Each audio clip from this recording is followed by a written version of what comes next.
欢迎来到 Star News HT 频道，请订阅并分享，以便及时了解当今著名明星的最新消息。510万预约，腾讯、爱奇艺双平台，鞠婧祎、张云龙领衔古装仙侠剧来袭，摸鱼师尊碰上卷王徒弟相爱相杀，太好追了。前2天刷到来战的预告片，我人就懵了，短短几分钟。我反反复复看了2、3遍，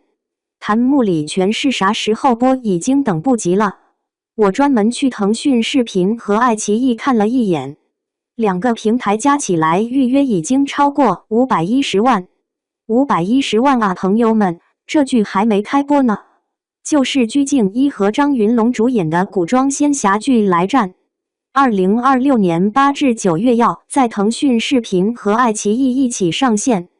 仙侠剧出了这么多，凭啥这部让人这么期待？我先说制作团队这块，出品方是恒星引力，就是之前做《苍兰诀》《永夜星河》的那个团队。总导演赵奕龙之前拍过《永夜星河》，编剧还是原著作者九路飞香本人来写剧本。这配置想不爆都难，演员的颜值也全都很养眼。路透图一放出来就好多人讨论，鞠婧祎不再是大家熟悉的齐刘海，换成了双马尾，看着甜甜的，就像动漫里面走出来的女孩子。早年张云龙在《神犬小七》里饰演的鲍羽，让我印象还挺深的，这回饰演的师尊萧逸涵，一头白发的造型，看好多网友还挺期待的。听说是25厘米的身高差，网友都叫他们狼兔 CP， 这个身高差磕起来真的很有意思。真正戳到我的是这组不太一样的师徒设定，拼命努力的徒弟遇上只想摸鱼躺平的师尊。先来说阿黛，也就是鞠婧祎饰演的角色，她本来是蓬莱族留下来的后人，小时候流落街头当过乞丐，机缘巧合进到仙门拜师学艺，到了门派之后直接变成修仙界里面的卷王，别人睡觉休息的时候，他还在练剑。门派的考试每次成绩都很好，最后还驯服了一把上古神锤。再说说张云龙饰演的师尊萧逸涵，别的仙侠剧里面的师尊，要么高冷不好接近，要么背负很大的责任，但他不一样，在仙灵派里面就爱偷懒，宁愿在桃林里面啃烧鸡，也不想修炼，给学生上课都能打盹摸鱼。一个拼尽全力往前冲，一个就想安安稳稳躺平。阿黛追着师尊问：“今天可以教我什么法术呀？”萧逸涵翻个身就回他：“教你睡觉好不好？”这哪里是传统仙侠里面的师徒呀，一整个就是职场里面拼命干活的下属，碰到爱摆烂的领导的日常，看着好逗。可不要以为这部剧就只有搞笑的部分，后面的剧情反转来的挺突然的。萧逸涵收下阿黛当徒弟，背后藏着一件事，他的兄长被困在蓬莱族的封印里面，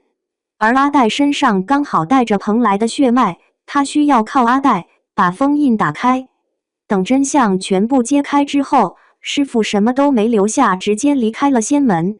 阿黛拎起那把很重的神锤，就去追着师父讨说法，后来意外进到蓬莱被封住的秘境。阿黛慢慢了解到尘封千年的真相，原来蓬莱族并非天生邪恶，而是因为体质特殊。阿黛自己也是蓬莱后裔，父母皆因救她而死。到最后师徒2人选择站到一起，下定决心改变蓬莱族人的体质，号召人族和妖族一起联手布阵，成功帮助蓬莱族改变宿命，化解了2界3族的千年仇怨。其实我觉得这部剧它出彩的地方，就是不走老套路。现在好多仙侠剧都是高冷师尊配傻乎乎的徒弟，翻来覆去讲好几世的爱恨。来战没有照搬这套，把师徒写得更贴近普通人。一个拼尽全力想要变好的小姑娘，一个只想少点麻烦的师傅，这样的人物看着就很真实。居敬一2026年待播剧全网预约总量突破了1000万大关，成了内娱首位达成这个成就的演员。来战就是其中的主力选手。早在2026年4月，来战单平台预约就逼近500万，到7月首支预告发布后，双平台预约总量闪电突破510万，比千香单平台预约还多10万。